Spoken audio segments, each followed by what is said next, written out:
Hi hello welcome to big TV. నేను మీ గౌతమి. గత కొన్ని రోజులుగా చూస్తున్నాం ఈ బెట్టింగ్ యాప్స్ ప్రమోట్ చేసే వాళ్ళపైన సజ్జనర్ గారు ఎటువంటి యాక్షన్ తీసుకున్నారో మనం చూస్తున్నాం. అయితే ఈ నేపథ్యంలోని ఎవరెవరైతే ప్రమోట్ చేస్తూ ఉన్నారో వాళ్ళందరూ కూడా వాళ్ళు బయటకు వచ్చి మేము ప్రమోట్ చేయట్లేదు అండ్ ఇప్పటి నుంచి కూడా మేము ఆపేస్తున్నాము అని కూడా చెప్పడం జరుగుతుంది. అయితే అందరికీ కూడా మేజర్గా కొన్ని క్వశ్చన్స్ అయితే రైజ్ అవుతూ ఉన్నాయి. అసలు వీళ్ళు బెట్టింగ్ యాప్స్ ప్రమోట్ చేసే వాళ్ళపైన పోలీసులు ఇంత పబ్లిక్గా వీళ్ళు ప్రమోట్ చేస్తున్నారు, ఎందుకని అదుపులోకి తీసుకోవట్లేదు, వీళ్ళ బ్యాంక్ డీటెయిల్స్ ఎందుకని చెక్ చేయట్లేదు, ఒకవేళ చెక్ చేసినా వీళ్ళు బయటపడట్లేదా, ఇలా చాలా క్వశ్చన్స్ రైజ్ అవుతూ ఉన్నాయి కదా. సో వీటి గురించి ఇన్ఫర్మేటివ్గా తెలుసుకుందాం. ఇవాళ మనతో పాటు ఎక్స్ బ్యాంక్ మేనేజర్, అలాగే ఇప్పుడు ప్రెసెంట్ సైబర్ క్రైమ్తో అసోసియేట్ అయి ఉన్నారు వినయ్ గారు ఉన్నారు మనతో పాటు. ఆయనతో మాట్లాడి మరిన్ని విషయాలు తెలుసుకునే ప్రయత్నం చేద్దాం.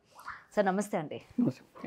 రైట్, వినయ్ గారు, ప్రెసెంట్ ఈ బెట్టింగ్ యాప్స్ ప్రమోట్ చేసే వాళ్ళు ఎవరెవరు ప్రమోట్ చేస్తున్నారు, ఏం చెప్పి ప్రమోట్ చేస్తున్నారు అన్న వీడియోస్ ఇవాళ అన్నీ కూడా లైవ్లో ఉన్నప్పటికీ ప్రమోట్ చేస్తున్న వాళ్ళు కూడా బయటికి వచ్చి మేము ఇంకా చేయట్లేదా అని కూడా చెప్తున్నారు.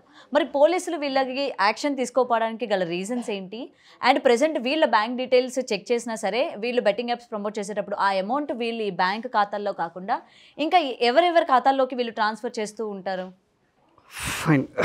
బిఫోర్ స్టార్టింగ్ దిస్ కాన్వర్జేషన్ ఎన్నో ఇయర్స్ నుంచి చూస్తున్నాము. అండ్ బేసికలీ మనకి పోస్ట్ కోవిడ్ తర్వాత అయితే మనకి ఎక్కువ అయింది ఆన్లైన్ బెట్టింగ్స్ అన్నీ కూడా. సో ఎప్పటి నుంచో ఇది ఆగుతుందా లేదంటే ఎవరైనా వచ్చి ఆపుతారని చెప్పి చాలా ట్రై చేసాము. బట్ ఫైనలీ మనకి రీసెంట్గా లైక్ సజన్ సార్ వల్ల అండ్ నా అన్వేషణ వల్ల ఇవన్నీ ఇప్పుడు బయటకు వస్తున్నాయి generally. So coming to your point, ఇది ఎందుకు ఎవరు పట్టుకోలేము అనడానికి ఏంటంటే, అపార్ట్ ఫ్రమ్ మార్కెటింగ్ ఏది కూడా మనకి ఆన్ కెమెరా అవ్వట్లేదు. ఫర్ ఎగ్జాంపుల్, గేమ్ పోర్టల్స్ ఎవరైతే స్టార్ట్ చేస్తున్నారో ఆ పర్సన్స్ మనకు తెలియదు, వాళ్ళకి సంబంధించిన డీటెయిల్స్ మనకు ఉండవు. అండ్ బెట్ ఎవరు ఆడుతున్నారో అది మనకి విజిబుల్గా ఉండదు, ఎవరు ఇండివిజువల్గా వాళ్ళు ఆడుతున్నారు. సో ఇక్కడ మీకు పబ్లిక్కి తెలిసే ఛాన్స్ లేదు. ఇప్పుడు ఎగ్జాంపుల్, మీ ఇంట్లో తమ్ముడు అన్నయ్య ఎవరో మీ బెడ్రూమ్లో అలా బెడ్రూమ్లో కూర్చొని బెట్ ఆడుతున్న సంగతి మీకు తెలియదు. జనరల్గా తను ఏదో ఫోన్లో ఉంటాడు, సో అక్కడ మీరు నోటీస్ చేయలేరు. సో ఇక్కడ ప్రమోటర్స్కి వీళ్ళ వల్ల ప్రాబ్లమ్స్ ఏమవుతున్నాయి అంటే, ఎప్పుడైతే ప్రమోటర్స్ వాళ్ళ ఇన్ఫ్లుయెన్స్ అంటే వాళ్ళకున్న ఫాలోవర్స్ని ఇన్ఫ్లుయెన్స్ చేసి మీరు ఎప్పుడైతే ఈ యాప్ ఇన్స్టాల్ చేసుకోండి లేకపోతే ఈ పోర్టల్లో లాగిన్ అవ్వండి దీంట్లో మీరు బెట్ ఆడని అంటున్నారో అప్పుడు వచ్చి ఆడుతున్నారు తప్ప మీకు జనరల్గా బయట పబ్లిక్కి తెలిసే ఛాన్స్ లేదు. ఓకే, సింపుల్గా చెప్పాలి అంటే. సో ఇక్కడ ప్రమోటర్స్ దీనివల్ల ప్రమోటర్స్ ఎప్పుడు కూడా వాళ్ళు బెట్ ఆడరు. They will just promote their apps or promote their pages. ఎందుకు? ప్రమోటర్కి ఒక ఫిక్స్డ్ ఇన్కమ్ ఉంటుంది, వాళ్ళకి ఇన్ని మంత్స్ అని చెప్పి ఫిక్స్డ్ అమౌంట్ పెట్టేస్తారు. లేదంటే మీరు ఈ కంటెంట్ ఇన్ఫ్లుయెన్స్ చేయండి, ఈ కంటెంట్ మీరు మీ ఫాలోవర్స్ చేత ఇన్స్టాల్ చేయించండి, వాళ్ళ చేత ఆడించండి. ఈ ప్యాటర్న్కి వాళ్ళకి ఫిక్స్డ్ ఇన్కమ్ ఉంటుంది. అంతేగాని ప్రమోటర్స్ ఎప్పుడు బెట్టింగ్ చేయరు. సో ఇక్కడ బెట్టింగ్ వేసే వాళ్ళకి ప్రాబ్లం, ప్రమోటర్స్కి ఏం కాదు. కానీ మీరేమో ప్రమోట్ చేసే వాళ్ళు బెట్టింగ్ ఆర్డరు అని చెప్తూ ఉంటారు జనరల్గా. మరి వాళ్ళు మనకి చూసుకుంటే వీడియో రూపంగా మేము ఇగోండి ఆల్రెడీ మేము ఇంత అమౌంట్ మేము ఇన్వెస్ట్ చేస్తున్నాం, మేము ఆడాము, ఇగోండి మాకు ఇంత అమౌంట్ వచ్చింది అని చెప్పి వాళ్ళు మరి లైవ్లో చూపిస్తూ ఉంటారు కదా, మేము ఆడాము. సో ఇది ఏంటంటే చాలా సేఫ్ యాప్, చాలా సేఫ్ గేమ్, మీరు కూడా ఆడొచ్చు అని వీళ్ళు మరి ప్రమోట్ చేస్తూ ఉంటారు కదా. టెక్నికల్ గౌతమి గారు, ఇప్పుడు ఎగ్జాంపుల్ మీరు ఒక బెట్టింగ్ యాప్ మీరు స్టార్ట్ చేశారు అనుకుందాం ఎగ్జాంపుల్. అది మీరు ప్రమోట్ చేయాలి అంటే దాంట్లో మీరు రిటర్న్స్ వస్తున్నాయని చెప్పి చూపించాలి. ఎగ్జాంపుల్, రిటర్న్స్ వస్తున్నాయని ఎలా చూపిస్తారు? మీరు ఒక ప్రమోటర్ని తెచ్చుకున్నాడు, ఓకే, బ్యాక్ ఎండ్లో జరిగేది ఇదంతా వీడియో చూసిన వాళ్ళకి తెలియదు. బ్యాక్ ఎండ్లో మీరు ఆ ప్రమోటర్కి చెప్తారు, సో అండ్ సో టైంకి మీరు ఆడే బెట్కి నేను ఇంత రిటర్న్స్ ఇస్తాను. అది మీరు లైవ్ టెలికాస్ట్ చేయండి. అవతలోడికి ఎలా కనపడుతుంది? మీరు బెట్టేస్తే మీకు ఇంత వచ్చాయి, మీరు 10 రూపీస్ పెడితే మీకు 1000 రూపీస్ వచ్చాయంటే అతను కనపడుతుంది. కానీ 1000 రూపీస్ వచ్చేలా చేసింది ఎవరు? Logic, right? Okay. So online gaming అనేది కూడా ప్రతి ఒక్కటి మొత్తం ఇంటర్నల్గా సిస్టమాటిక్ టైప్ ఉంటుంది. అదేం క్యాసినో ఇప్పుడు మనం బయట ఆడే క్యాసినో లాంటిది కాదు. కంపల్సరిగా వెనకాల మనుషులు ఎవరో ఉండే వాళ్ళకి అనుగుణంగా వాళ్ళకి కన్వీనియంట్గా రిటర్న్స్ ఇస్తుంటారు పబ్లిక్. లెట్స్ సే ఎగ్జాంపుల్, ఇప్పుడు ఒక 1, 5, 10, 20 అని ఒక 4 కాయిన్స్ పైన బెట్ వేయమని చెప్తారు. ప్రమోటర్ యాప్ ప్రమోట్ చేసే టైంలో అతను 10 వేస్తే 10 పైన పడుతుంది. బట్ మీరు ఎప్పుడైతే రియాలిటీలో మీరు ఆడతారో ఒక 4 కలిసి 4 కాయిన్ల మీద బెట్ వేస్తే బెట్ వేసాక మీకు ఆ కాయిన్ రివీల్ అయ్యే ముందు హార్డ్లీ టైం ఉంటుంది, హార్డ్లీ ఒక 10, 20, 30 సెకండ్స్ వరకు టైం ఉంటుంది. యాక్చువల్లీ నేను మా టీం ప్రాక్టికల్గా చేసి చూసాం ఇది. ఓకే. యా, ఓకే, ఎలా వాళ్ళు ఇన్ఫ్లుయెన్స్ చేస్తారు ఏంటి అని చెప్పి జనరల్గా ఈ న్యూస్ అంతా అసలు ఎందుకు బెట్టింగ్ ఇలా ఆడుతున్నారు, ఎట్లా ఇన్ఫ్లుయెన్స్ అవుతున్నారు అని చెప్పి నేను మా టీం మొత్తం చెక్ చేసాం. సో అక్కడ మిగిలిన 10 seconds గ్యాప్లో బ్యాకెల్లో ఉన్న వాళ్ళకి తెలుస్తుంది ఏ కాయిన్ పైన ఎక్కువ ఎంత పడిందో బెట్. సో వాడు దేంట్లో తక్కువ పడిందో ఆ కాయిన్ రివీల్ చేస్తాడు. ఎక్కువ వచ్చిన బెట్ ఎందుకు వాడు రివీల్ చేస్తాడు? జనరల్గా క్వశ్చన్ చేయడానికి కూడా మనకి ఆప్షన్ కూడా ఉండదు. అంతే అంతే అంతే. లైఫ్లో మనకి కష్టపడితే డబ్బులు వస్తాయి, లేదంటే దొంగతనాలు చేస్తే డబ్బులు వస్తాయి, లేదంటే వారసత్వంగా డబ్బులు వస్తాయి. అంతేగాని మీరు గేమ్లు ఆడితే డబ్బులు వస్తాయన్న లాజిక్ ఎలా మర్చిపోతున్నారో నాకు అర్థం కావట్లేదు జనాలు. ఇప్పుడు హర్ష సాయి కావచ్చు, ఇమ్రాన్ ఖాన్ కావచ్చు, అండ్ అలాగే ఇప్పుడు రీసెంట్గా చాలామంది బయాస్ అన్ని యాదవ్, వీళ్ళందరి పేర్లు వినిపిస్తూ ఉన్నాయి. ఇన్ని కోట్ల స్కామ్ జరిగింది, ఇన్ని కోట్ల జరిగింది అని చెప్పి నోట మాటతోనే చెప్తున్నారు తప్ప లైవ్లో చూపించడం కానీ వీళ్ళ బ్యాంక్ ట్రాన్సాక్షన్స్ ఇది అని కానీ ఎందుకు చెప్పలేకపోతున్నారు? అంటే అలా దొరకకుండా ఇన్ని కోట్లు వీళ్ళు ఎక్కడ పెడుతున్నారు సార్ అసలు? గౌతమి గారు, ఫస్ట్ థింగ్ ఇక్కడ ఏంటంటే, మీరు ఎప్పుడైతే ఒక బెట్టింగ్ పోర్టల్లోకి ఎంటర్ అవుతున్నారో, లేదంటే ఒక బెట్టింగ్ యాప్లోకి ఎంటర్ అవుతున్నారో, మీరు అమౌంట్ అనేది ఆ బెట్టింగ్ ఎవరైతే చేస్తున్నారో వాళ్ళ అకౌంట్లో డిపాజిట్ చేయట్లేదు. అండ్ మీరు గెలిస్తే వాళ్ళు మీకేం డైరెక్ట్ అమౌంట్స్ ఇవ్వట్లేదు. సో మధ్యలో ఇక్కడ ఏజెంట్స్ అనే ఒక నేమ్ చాలా క్రూషియల్ రోల్ ప్లే చేస్తుంది ఇక్కడ. ఓకే. సో ఏజెంట్స్ అనేది మనకు ఎలా ఉంటారంటే, ఇప్పుడు ఫర్ ఎగ్జాంపుల్ లెట్స్ సే మనుషులకి డైలీ ట్రాన్సాక్షన్స్ ఎవరికి అవుతాయి జనరలీ. ఫర్ ఎగ్జాంపుల్ మనము ఎంప్లాయీస్ అనుకుందాం, డైలీ ఖర్చులు అంతే పడుతుంది. లేదంటే ఊబర్ ర్యాపిడో వాళ్ళకి చూసుకుంటే వాళ్ళ కస్టమర్స్ వాళ్ళకి డైలీ ట్రాన్సాక్షన్స్ ఉంటాయి. సో ఇక్కడ మీకు చిన్న చిన్న బిజినెస్, చిన్న చిన్న షాప్స్ మెయింటైన్ చేసే వాళ్ళకి నంబర్ ఆఫ్ ట్రాన్సాక్షన్స్ అవుతుంటాయి. No questions asked. వాళ్ళకి చెప్తారు ఇది మా బిజినెస్, మాకు ఇలా ట్రాన్సాక్షన్స్ అవుతున్నాయి. సో మ్యాక్సిమం ఆన్లైన్ బెట్టింగ్లో ఉన్న ఏజెంట్స్ అందరూ కూడా, మ్యాక్సిమం అందరూ అని చెప్పట్లేదు, మ్యాక్సిమం అయితే కనుక ఈ చిన్న చిన్న అవుట్లెట్స్ నడిపించే వాళ్ళు, చిన్న చిన్న బిజినెస్ ఉండేవాళ్ళు ఉండే అవకాశం ఉంది. Okay okay. అంటే వాళ్ళకి ఇంత అమౌంట్ అని చెప్పి ఇచ్చేస్తూ ఉంటారు. ఆబ్వియస్లీ ఇప్పుడు ఒక ఎక్స్పర్సన్ నీ అకౌంట్ నేను వాడుకుంటాను, దాంట్లో నీకు ట్రాన్సాక్షన్స్ పడుతుంటాయి, అది నువ్వు నాకు ఇచ్చేసే, నువ్వు ఇది చేసినందుకు నేను నీకు అమౌంట్ పే చేస్తాను. ఇప్పుడు నేను ఎవరు వచ్చి డైరెక్ట్గా అడిగినా కూడా ఏంటి నీ ట్రాన్సాక్షన్స్ పడుతున్నా అంటే నీ బిజినెస్ అని నువ్వు చెప్పుకో. Possibility right. Okay. Yeah. So అలా మ్యాక్సిమం ఏజెంట్స్ ద్వారానే జనాలందరూ డబ్బులు వాళ్ళ అకౌంట్లో పెడతారు. ఓకే, మీకు నేను కరెక్ట్ ఎగ్జాంపుల్ చెప్పాలి అంటే, when I was working for a bank, ఒక కస్టమర్ వచ్చాడు నా దగ్గరికి, చాలా టెన్షన్ పడుతూ వచ్చాడు. ఇది అరౌండ్ కోవిడ్ టైంలోనే వచ్చాడు. ఓకే. ఆ కస్టమర్ పర్సనల్ లోన్ అడుగుతున్నాడు. సో అతని ఇంటెన్షన్ అవన్నీ చూసి ఏదో ఎమర్జెన్సీ ఉందని నేను అడిగా, సార్ మెడికల్ ఏమన్నా ఇష్యూస్ ఉన్నాయా? లేదు వినయ్ గారు, కొద్దిగా లోన్ అయితే కావాలి అర్జెంటుగా అని చెప్పాడు. ఇంకా అతను కొద్దిగా నేను నెమ్మది చేయడానికి, కొంచెం కూల్ చేయడానికి పర్సనల్గా మాట్లాడి ఎండ్ ఆఫ్ ది డే అతను ఓపెన్ అయ్యాడు. అతను ఓపెన్ అయ్యే వెంటనే నేను అతని ట్రాన్సాక్షన్ చెక్ చేస్తాను. Because we as a managers we have access to check all the account details. midnight 11 తర్వాత ఆల్మోస్ట్ అక్కడ 10 ట్రాన్సాక్షన్స్ చేశాడు అతను. 5,000, 10,000, 5,000, 10,000. టెక్నికల్గా మాట్లాడితే మిడ్నైట్ ట్రాన్సాక్షన్స్ ఎందుకు చేస్తాం? ఒకవేళ హాస్పిటల్ అనుకుంటే హాస్పిటల్ వాళ్ళకే చేస్తాం, లేదంటే ఇప్పుడు బయట ఎవరికైనా పంపించాలంటే ఒకరికో ఇద్దరికో. అంతే. మీరు ప్యారలల్గా ఒక 4-5 అవర్స్లో 10 ట్రాన్సాక్షన్స్ చేస్తే something is fishy right. So అప్పుడు అడిగితే అతను చెప్పాడు, సార్ ఇట్లా నేను మా ఫ్రెండ్ కొంచెం చెప్పడం వల్ల కొంచెం పర్సనల్ ఇష్యూస్లో ఉన్నాను సార్, డబ్బు మీద ఆశపడి నేను బెట్టింగ్లోకి దిగాను, స్టార్టింగ్ వచ్చేసారి తర్వాత పోయాయి. సో ఆ రోజు నేను హెవీ అమౌంట్ పెట్టేశాను, ఎందుకంటే నాకు కొంచెం వేరే వాటికి అమౌంట్ పే చేసాను ఉండింది, డబ్బులు రిక్వైర్మెంట్ చాలా ఉండింది నాకు, హెవీ అమౌంట్ పెట్టేసరికి మొత్తం లాస్ అయిపోయాను. సార్ మరి ఎందుకు సార్ ఇలా 10 మంది డిఫరెంట్ యూపీఐ ఐడీస్ తోటి ఉన్నాయంటే, అవును సార్ ఆ పోర్టల్లో అంతే, మనము ఫస్ట్ టైం ఇప్పుడు అమౌంట్ డిపాజిట్ చేస్తే ఎగ్జాంపుల్ క్రాంతి వెజిటేబుల్ షాప్ అని ఉంటుంది, సెకండ్ టైం మనం డిపాజిట్ చేస్తే ఎగ్జాంపుల్ వేరే పేరుతో షాప్ ఉంటుంది, లేకపోతే వేరే పర్సన్ పేర్లు ఉంటాయి, అక్కడ నేను నోటీస్ చేసింది అది. ఓకే. ఇప్పుడు బెట్టింగ్ యాప్లోకి వెళ్ళి మీరు అమౌంట్ ఇన్వెస్ట్ చేస్తే ఒక ఏజెంట్ అకౌంట్లో పడుతుంది చూసారా, ఆ ఏజెంట్ మీకు మళ్ళీ కనపడ్డు, లేదంటే మళ్ళీ మీకే రాకపోవచ్చు. ఇలా మొత్తం ఎంతమందికి ఉంటాయి కదా సార్, ఎంతమంది ఏజెంట్స్ ఎన్నిసార్లు ప్రమోట్ చేస్తే అంతమంది. బెట్టింగ్స్ ఆడాలన్న ఏజెన్సీ, మనం ఇందాక అన్నట్టు ప్రమోటర్స్కి డబ్బులు రావాలన్నా కూడా ఏజెన్సీ. అండ్ ఎవరైతే బెట్టింగ్ సంస్థ నడిపిస్తున్నారో వాళ్ళకి అమౌంట్ రావాలని ఏజెన్సీ. ఇప్పుడు మనం ఈ ఏజెన్సీని కనుక పట్టుకుంటే ఎవరైతే ప్రమోట్ చేయమన్నారో అంటే ప్రమోట్ చేయమని చెప్పేటోళ్ళు ఏజెన్సీని పెట్టుకుంటారు కదా, వాళ్ళని ఇరికించే ప్రయత్నం కానీ అలా ఏమి ఉండదా? అంటే వీళ్ళ ద్వారా వాళ్ళని మీరు పట్టుకోవడం. ఏజెన్సీని ఎలా నోటీస్ చేస్తారనేది ఫస్ట్ థింగ్. ఓకే.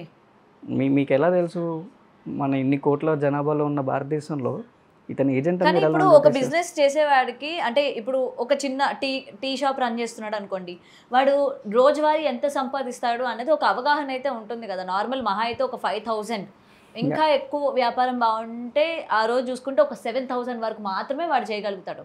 అంతేగాని వేలల్లోని వాడైతే చేయలేడు కదా. అప్పుడు అట్లా డౌట్స్ అనేవి ఫైండ్ చేయడం అన్నది కుదరదంటారా? నేను అదే అంటున్నాను. ఆ ఏజెంట్ అనేది 365 రోజులు, లైక్ నెలలో ఉన్న 30 రోజులు, రోజుకు 24 గంటలు అస్తమానం అదే పని చేయరు కదా. ఇప్పుడు మీకు ఇందాక చెప్పాను, ఒక కస్టమర్ 4 గంటల్లో 10 ట్రాన్సాక్షన్స్ చేశాడు. 10 ఏజెంట్స్ వేరే వేరే వాళ్ళు ఉన్నారు. సో రిపీటేవ్గా ఒకే ఏజెంట్కి డబ్బులు పడట్లేదు. ఓకే. ఎప్పుడో ఒకసారి పడుతున్నాయి. అది మీరు ఒక హార్స్ గ్యాప్ తీసుకోండి, రోజుల గ్యాప్ తీసుకోండి, వారాల గ్యాప్ తీసుకోండి. సో అలా గ్యాప్కి ఇచ్చి క్రెడిట్ అయ్యే టైంలో మీరు ఎలా నోటీస్ చేస్తారు, మీరు ఎలా అడుగుతారు? అండ్ ఇప్పుడు మనకి బ్యాంకింగ్స్లో మనకి అకౌంట్స్ అనేది ఒక 2 టైప్స్ అనుకుందాం. లైక్ సేవింగ్స్ అన్న శాలరీ అకౌంట్స్ అని ఒకటి, కరెంట్ అకౌంట్ అని ఒకటి. బేసికల్ కరెంట్ అకౌంట్ ఏంటి, నీకు మల్టిపుల్ డైలీ ట్రాన్సాక్షన్స్ అవుతూనే ఉంటాయి. ఓకే. మాక్సిమం బిజినెస్ వాళ్ళందరికీ ఉండేది కరెంట్ అకౌంట్. సో మనం అలా కరెంట్ అకౌంట్ని మనం ఎలా అడిగేస్తాం, ఇన్ని ట్రాన్సాక్షన్స్ పడుతున్నాయి, సింపుల్గా చెప్పేసి మా పార్ట్ ఆఫ్ బిజినెస్ అని చెప్పేస్తారు. ఓకే. ఓకే. సో ఇలా ఏజెన్సీస్ ద్వారా వచ్చిన మనీని వీళ్ళు క్యాష్ రూపంగా తీసుకుంటూ ఉంటారు, ఎటువంటి రిస్క్ లేకుండా. ఓకే. అండ్ మనకి కొన్ని పోర్టల్స్లో ఏంటంటే, మీకు ఎగ్జాంపుల్ డబ్బులు మీరు గెలిచారు, ఒక 2x గెలిచారు అనుకోండి, మీకు అక్కడ విత్డ్రా ఆప్షన్లో టూ టైప్స్ ఉంటాయి. ఒకటి డైరెక్ట్గా మీ బ్యాంక్లో విత్డ్రా అవుతుంది, సెకండ్ది మీకు అక్కడ క్రిప్టో కరెన్సీ కాయిన్స్ అంటాం, అవి పర్చేస్ చేసుకోవచ్చు. సో బ్యాంక్లో విత్డ్రా చేస్తే డైరెక్ట్గా స్టేట్మెంట్స్లో ప్రతి బ్యాంకులో రికార్డ్స్ ఉంటుంది, సో అండ్ సో మీకు అమౌంట్స్ ఇలా క్రెడిట్ అవుతున్నాను. మీరు క్రిప్టో సైడ్కి వెళ్ళారనుకోండి, అది it's part of like stock market. And sir ఇప్పుడు సెలబ్రిటీస్ అందరూ కూడా ప్రమోట్ చేస్తూ ఉంటారు కదా ఈ బెట్టింగ్ యాప్స్. ఇదే కాకుండా మనకి మొబైల్ ఫోన్స్లో అప్పుడప్పుడు ఈ గేమ్స్ ఆడినప్పుడు కావచ్చు, లేకపోతే మనకి చూపిస్తూ ఉంటుంది ఇట్లా స్పిన్ చేయండి ఇంత గెలుచుకుంటారు, ఇంత వస్తుంది అని చెప్పి. ఇది కూడా ఈ కోణంలోకి చెందుతుందా? అంటే వెంటనే మనం అది ఊరికే ఆశ కొద్దీ అట్లా స్పిన్ చేసినా సరే ఏదో ఒకటి వస్తూ ఉంటుంది, ఎక్కువ శాతం క్యాష్ అది చూపిస్తూ ఉంటుంది మనకి, 9,000 అని 7,000 అని, అది మీరు విత్డ్రా చేసుకోండి అని చెప్పి చెప్తూ ఉంటారు. ఇది కూడా ఇటువంటి స్కామ్ కిందకే వస్తుందా? గౌతమి గారు, ఆన్లైన్లో బెట్టింగ్స్ అన్నీ కూడా, అది మీరు రమ్మీస్ తీసుకోండి, లేదంటే ఇలాంటి బెట్టింగ్స్ తీసుకోండి, ఏది కానీ తీసుకోండి, మ్యాక్సిమం మీకు అది 1:7 అనే రేషియో కాన్సెప్ట్లో ఉంటుంది మ్యాక్సిమం. లైక్ అదేంటంటే, ఇప్పుడు ఫస్ట్ టైం ఎవరైతే బెట్టింగ్స్ వస్తారో వాళ్ళకి మ్యాక్సిమం 6 to 7 times వరకు రిటర్న్స్ ఇస్తారు. ఎందుకు? వాళ్ళని నమ్మించడానికి. అరే మాకు దీంట్లో డబ్బులు పెడితే గేమ్ ఆడితే మనకు డబ్బులు వస్తున్నాయి, మీరు ఎప్పుడైతే నమ్ముతారో మీ నమ్మకం అనేది వాళ్ళకి ఇన్వెస్ట్మెంట్. సో ఒక్కసారి మీరు నమ్మితే, డబ్బులు వస్తున్నాయని నమ్మితే ఖచ్చితంగా మీరు పెడతారు. మీరు పెట్టడమే కాకుండా మీ చుట్టుపక్కల క్లోజ్గా ఎవరైతే ఉంటారో మీ మాట నమ్మే వాళ్ళని కూడా పెట్టిస్తారు. ఓకే. మీరు ఎప్పుడైతే పెట్టడం స్టార్ట్ చేస్తాడో అప్పటి నుంచి వాడు లాక్కోవడం స్టార్ట్ చేస్తాడు. సో ఎగ్జాంపుల్ మీ దగ్గర ఒక 100 రూపాయలు కష్టపడ్డ అమౌంట్తో మీరు బెట్టింగ్ వేశారు అని మీకు 200 ఇచ్చాడు. 200 వచ్చిన సంతోషంతో మీరు 500 అప్పు అడిగేసి 500 వేస్తాడు, వాడు 500 లాగేసుకుంటాడు. సో అక్కడ మీకు 2 ఉంటాయి, ఇదేంటి లాస్ అయ్యానని చెప్పేసి, మోసమా అని. లేదు మీకు స్టార్టింగ్ 200 వచ్చాయి, లేదు ఇది కరెక్టే జెన్యూన్ అనుకుంటాం. సో ఇప్పుడు ఆ అప్పు ఇచ్చిన 500 కోసం మీరు ఇంకోటి దగ్గర 500 తీసుకొని అది పెడతాడు, ఎందుకు ఈ అప్పు ఇచ్చి 500 అన్న సంపాదించి వాడికి ఇచ్చేద్దాం. సో వాడు అది కూడా లాగేసుకుంటాడు. ఒక్కసారి మీరు పెడతారు, మీకు రిటర్న్ వస్తుంది, కానీ సడన్గా వాడు లాగేసుకుంటే ఇంటెన్షనల్గా మీకు తెలియకుండా మీరే ఇంకా మాటికి పెట్టేస్తుంటారు. అట్లీస్ట్ నాకు ప్రాఫిట్ అవసరం లేదు, పెట్టిందన్న రికవరీ చేసుకుందామని. ఆ ప్రాసెస్లో ఎండ్ ఆఫ్ ది డే మీరు జీరోకి వస్తారు. ఫినాన్షియల్గా స్ట్రాంగ్ ఉన్నవాడు పోతే పోయా అని చెప్పి లైట్ తీసుకుంటాడు, డబ్బులు లేకుండా వాడు మెంటల్గా స్ట్రాంగ్ ఉన్నాడు, పోతే పోయా అని చెప్పి మళ్ళీ కష్టపడి పైకి వస్తాడు. మెంటల్గా ఫినాన్షియల్గా స్ట్రాంగ్ లేనాడు సూసైడ్ చేసుకొని చచ్చిపోతాడు. అండ్ అవి చాలా అయ్యాయి కూడా. అండ్ ఇప్పుడు ప్రెసెంట్ అవే చూస్తున్నాం. ఎస్. అండ్ సార్ ఇప్పుడు బయటకు వచ్చి చాలామంది మేము ప్రమోట్ చేయట్లేదు, ఇక్కడ నుంచి మేము ఆపేస్తున్నాము, మీరు కూడా మేము చెప్పింది నమ్మకండి అని చెప్పి కూడా చాలామంది బయటకు వచ్చి చెప్తున్నారు. ఎగ్జాంపుల్ ఇప్పుడు సూసైడ్ చేసుకున్న వాళ్ళ గురించి చూద్దాం. మ్యాక్సిమం మెన్సే ఆడతారు బెట్టింగ్స్ అన్నీ కూడా. ఫీమేల్స్ ఆడరు అనుకుందాం ఎగ్జాంపుల్. సో ఇప్పుడు ఊర్లలో లైక్ జాబ్ చేయని వాళ్ళు లేదంటే మిడిల్ క్లాస్ పీపుల్లో వైఫ్ పిల్లలు రెస్పాన్సిబిలిటీస్ ఉన్నవాడు బెట్టింగ్ ఆడి ఓడిపోయి చనిపోతే ఆబ్వియస్లీ వాడి ఫ్యామిలీ రోడ్ మీదకి వస్తుంది. సో ఇప్పుడు వచ్చి బెట్టింగ్ ఆపేసినంత మాత్రాన వాళ్ళకి ఎవరో ఒకరు వచ్చి ఫైనాన్షియల్గా ఆదుకోరు కదా. సో ఇంట్లో ఒక హెడ్ ఆఫ్ ది ఫ్యామిలీ కనుక చనిపోతే చనిపోయేది అతను ఒక్కడే కాదు, ఎంటైర్ ఫ్యామిలీని రోడ్ మీదకి తీసుకొస్తాడు. సో వాళ్ళని ఎవరు చూసుకుంటారు? మీకు ఇందాక లైక్ ఇంకో ఎగ్జాంపుల్ చెప్పాలంటే ఇప్పుడు సచిన్ని చూసి ఒకడు బ్యాట్స్మెన్ అవుతాడు. ఓకే, వాడు బ్యాట్స్మెన్ అయ్యాడు, క్రికెటర్ అయ్యాడు, మంచిగా ఫేమ్ అవన్నీ వచ్చాయి. వాడిని మీరు ఎప్పుడు ఏ రోజు ఇంటర్వ్యూ చేసినా మీకు ఇన్స్పిరేషన్ ఎవరా అంటే సచిన్ అని చాలా ధైర్యంగా గర్వంగా చెప్పుకుంటాడు. వేరేజ్ ఈ ప్రమోటర్ల మాటిని బెట్టాడి చనిపోయినాడు నేను చనిపోవడానికి కారణం వీడే అని చెప్పి చూపించాలని థాట్ కూడా ఉంటుంది. అలా చూపించినా బాగుండు. సో అలా థాట్ రానప్పుడు ఆ ఫ్యామిలీ ఏమైపోతే వీళ్ళకేంటి, వీళ్ళు ఇప్పుడు వచ్చి మేము మానేస్తామంటే వాళ్ళ ఫ్యామిలీ నువ్వు చూసుకునేది ఎవరు? అండ్ సార్ వీళ్ళు నిజంగా ఇంత ఓపెన్గా డైరెక్ట్గా డిపార్ట్మెంట్ అంటే సజ్జనర్ గారు ఇందులో ఇన్వాల్వ్ అయ్యి ఇట్లా ఆడే వాళ్ళందరినీ కూడా ఒకరిని బయటకు తీసుకొస్తున్న సందర్భం ఉన్నా సరే ప్రూఫ్స్ లేవు. అంటే ఇందాక మనం మాట్లాడుకున్నట్టు బ్యాంక్ లేదు, డీటెయిల్స్ లేవు, బ్యాంక్ అమౌంట్స్ వీళ్ళు ఎక్కడ పెడుతున్నారు, ఏం చేస్తున్నారు, ఏం లేదు. సరే ఎవరో చెప్పారు ఏంది ఇప్పుడు నా దగ్గర ఏమున్నాయి చూపించండి అని చూపిస్తారు. ఇందాక మీరు అన్నట్టు ఇప్పుడు నేను ఇన్ని కొన్నానన్నా అది నేను బిజినెస్ చేస్తున్నా అన్న ఒక మాట చెప్పేసి వీళ్ళు తప్పించుకుంటూ ఉంటారు. ప్రమోట్ చేసే వాళ్ళు చేస్తూనే ఉంటారు. మరి దీనికి ఎటువంటి యాక్షన్స్ ఏం లేవా సార్? అంటే ఇలా చెప్పే వాళ్ళకి ఇంకా ఇప్పుడు మీరు జాబ్ చేస్తున్నారు, okay, let's say example me salary ఏమవుతుంది అనేది మొత్తం మీకు ఒక ఐడియా ఉంటుంది, ఓకే. అండ్ అది మీకు ఇంట్లో మీరు తీసుకున్న ఫర్నిచర్ వల్ల కానీ మీకున్న లగ్జరీస్ వల్ల కానీ అది ఫిజికల్గా కనపడుతుంది, ఓకే. మీకు ఆ రికార్డ్ ఉంది. ఇప్పుడు అలా అని చెప్పేసి ఇన్ఫ్లుయెన్సర్ల మీద అన్నిటికీ ఐటీ రేట్స్ పెట్టలేము, ఓకే. జనరల్గా ఇప్పుడు మీరు డైలీ ఒక చిన్న యాక్టివ్ మీద మీరు ఆఫీస్కి వచ్చేవాళ్ళు సడన్లీ కొంత గ్యాప్ తర్వాత మీరు ఏ ఆడీలోనో బెంచ్లోనో వస్తే ఆబ్వియస్లీ డౌట్ ఉంటుంది కదా. ఆ డౌట్ వెనకాల క్వశ్చన్స్ అడిగితే ఇలాంటి ఆన్సర్స్ అన్ని బయటకు వస్తాయి కదా. సో అట్లా అని చెప్పి ఇప్పుడు మనం ఐటీ రైడ్ అనే కాన్సెప్ట్ వీళ్ళందరి మీద అప్లై చేయాలని ఏం లేదు. సో ఇంత ప్రమోటర్స్ వీళ్ళు నంబర్ 1గా ఉన్నప్పుడు మనం చూసాము, ఇప్పుడు నంబర్ 100లో ఉన్నప్పుడు చూస్తున్నాం. సో డిఫరెన్స్ ఏంటనేది మనకు క్లియర్గా అర్థమవుతుంది. సో ఈ భాగంలోనే వాళ్ళు 0 నుంచి ఇక్కడికి ఎలా వచ్చారనే ట్రావెలింగ్ అంతా మనకి సోషల్ మీడియాలో ఉన్నప్పుడు మనం ఇంకా పర్టికులర్గా చెక్ చేయాల్సిన అవసరం లేదు. Okay.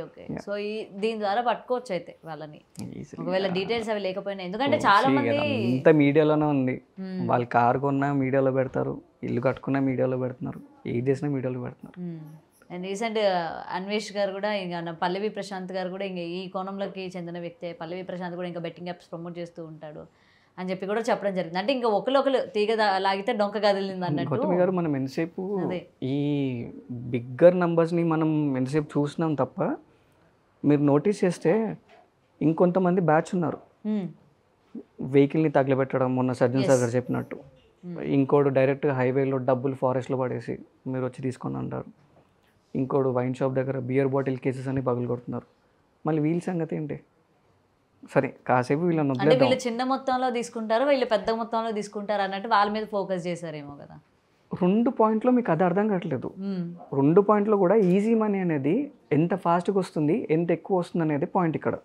Easy money for example ఇప్పుడు ఆ ₹1,00,000 బైక్ ఎవడైతే తగలబెట్టాడో వాడు చాలా నోన్ పర్సన్ కూడా కాదు. వాడు సాధారణ నార్మల్ ఒక విలేజ్లో ఉన్న ఒక చిన్న యూత్ అనుకున్నాం ఎగ్జాంపుల్. వాడు ఒక ₹1,00,000 బండిని అంత సులువుగా తగలబెడుతున్నాడంటే ఆడికి ఆ ₹1,00,000 ఎంత సింపుల్గా వచ్చి ఉండొచ్చు, ప్రమోట్ చేసో ఏదో చేసో. అండ్ ఆ బండి ఒకవేళ కాల్చక కూడా నేను ఎలాగైనా బండి సంపాదిస్తానన్న ఈజీ థాట్ వాడికి ఉంటుంటే అంత డబ్బులు వాడు చూసుండొచ్చు. సో సిస్టమ్ మొత్తం మాట్లాడాలి అంటే అది మన చేతిలో లేదు. ఆబ్వియస్లీ నాకు అదే ఒకటి అర్థం కాదు, మూన్ మీదకి వెళ్ళిన టెక్నాలజీ మంది కానీ మొబైల్లో మాత్రమే అవ్వలేకపోతున్నాం.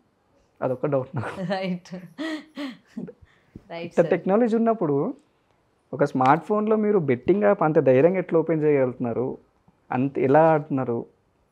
ఇప్పుడు కొన్ని ప్రైవేట్ ఆర్గనైజేషన్లో చూసుకుందాము, లైక్ మీకు వాళ్ళు ఇచ్చే ల్యాప్టాప్స్లో వాళ్ళ అఫీషియల్ ఇన్ఫర్మేషన్ తప్ప మీకు వేరే ఏవి కూడా లాగిన్ చేసే యాక్సెస్ ఉంటుంది. అన్ని సైట్ రెస్ట్రిక్షన్స్ ఇవన్నీ ఉంటాయి. మళ్ళీ అవన్నీ మొబైల్స్లో అప్లై చేయొచ్చు కదా ఈ విషయాల్లో. ఎందుకు సార్ ఇప్పుడు ఈ బెట్టింగ్ యాప్స్ ప్రమోట్ చేసేటప్పుడు ఒకవేళ ప్రమోటర్స్ నేను చేయను అంటే ఈవెన్ బ్లాక్మెయిల్ చేయడం కానీ ఈ వేలో ఏమైనా ఉంటుందా? బ్లాక్మెయిల్ అంటే నాకు అర్థం కాలేదు. అంటే ఇప్పుడు మేము ప్రమోట్ చేయము అని చెప్తే వాళ్ళు ఆపేయడం కానీ ఓకే మేము వేరే వాళ్ళని చూసుకుంటామని చెప్పడం కానీ లేకపోతే మీరు ప్రమోట్ చేయకపోతే ఇట్లా బ్లాక్మెయిల్ ప్రాసెస్ కానీ. ఇంత ధైర్యంగా వాళ్ళు వచ్చి ప్రమోట్ చేస్తున్నారు అంటే ఎంత పెద్ద అమౌంట్స్ వస్తున్నాయి అనేది మనం ఇమాజిన్ చేసుకోవాలి. ఇది కేవలం ఎందుకని మన ఇండియాలోనే ఎక్కువ అంటే ఈ మధ్య కాలంలో ఈ ఇక్కడే ఎందుకు బాగా ఎక్కువగా అయిపోయింది బెట్టింగ్ యాప్స్? అది ఇంకా చెప్పాలంటే ఇంకా అది మన థాట్ ప్రాసెస్. ఇప్పుడు ఎగ్జాంపుల్గా మన అన్వేష్ గారు అన్నారు ఒక మాట, చైనా వాడు డీప్సీక్ కనిపెట్టాడు, అమెరికా వాళ్ళు ఇది కనిపెట్టారు, మనం ఏం కనిపెడుతున్నారు అంటే యాప్లు ప్రమోట్ చేస్తున్నాం అని చెప్పేసి. Right. So lack of knowledge అంటాము. ఇప్పుడు ఇవన్నీ చేసే స్మార్ట్ ఫోన్లోనే కదా. 5th క్లాస్ చదివేవాడు కూడా స్మార్ట్ ఫోన్ వాడుతున్నాడు. స్మార్ట్ ఫోన్ ఎలా వాడాలనేది టీచర్లు చెప్పరు, దాని రిలేటెడ్ సబ్జెక్ట్స్ ఉండవు. ఇవన్నీ డబ్బుల గురించే కదా. స్కూల్ పిల్లలకి డబ్బుల గురించే సబ్జెక్టే ఉంటుంది, లాజిక్ అవి. సో మనము ఇంట్లో పిల్లలకు కానీ లేదంటే స్కూల్లో కానీ ఇలాంటి సబ్జెక్ట్స్ మనం ఎప్పుడైతే టీచ్ చేస్తామో అప్పుడు వాళ్ళకి అట్లీస్ట్ ఒక అవేర్నెస్ వస్తుంది. ఇప్పుడు మీరు ఒక 100 రూపాయలు సంపాదించి చిన్న బ్రెడ్ తిన్నా మీకు హాయిగా నిద్ర పడుతుంది. అదే మీరు 1000 లక్షలు సంపాదించి బిర్యానీ తిన్నా డైజెస్ట్ కాదు. దీనికి రిలేటెడ్ కొన్ని సమస్యలు ఉంటాయి. అదే బెట్టింగ్లో మీరు గెలిచే డబ్బులు ఒకటి కష్టం కాదు, ఒకటి కన్నీరు. కష్టం ఇన్ ది సెన్స్ అంతే, వాడి ఎఫర్ట్ అనేది డబ్బులు మీరు లాగేసుకున్నారు అంతే. ఆడితే మీకు డబ్బులు వస్తున్నాయంటే ఎండలో ర్యాపిడో ఊబర్లు వీళ్ళు నడిపే వాళ్ళ సంగతి ఏంటి? ఇది వీళ్ళందరూ మళ్ళీ ఇవన్నీ బంద్ చేసి ఇప్పుడు మీరు నేను కూడా ఇవన్నీ బంద్ చేసి హాయిగా ఆడుకుంటే డబ్బులు సంపాదించుకోవచ్చు కదా. లాజిక్ అంతే. డబ్బు ఆడుకుంటే డబ్బులు ఎలా వస్తాయి? ఈ చిన్న లాజిక్ జనాలు మర్చిపోతున్నారు. ఎప్పటికప్పుడు సూసైడ్ కేసెస్ బయటపడుతున్నాయి, ఇట్లా మోసాలు ఉన్నాయని చెప్తున్నా సరే వీళ్ళ తీరు వీళ్ళే, అంటే వీళ్ళు ఆడడం వీళ్ళు ఆపట్లేదు, అటు అది జరిగేది అది ఆగట్లేదు. అంతే.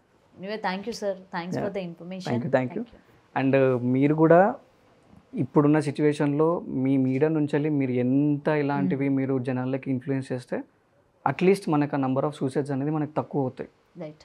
సో ఇప్పటివరకు చేసినందుకు థ్యాంక్ యూ. అండ్ ఇంత తర్వాత కూడా ఇట్లాంటివి ఇంకా మీరు చాలా ప్రమోట్ చేయాలని చెప్పేసి ఎక్స్పెక్ట్ చేస్తాం. యా సార్, డెఫినెట్గా. Thank you so much.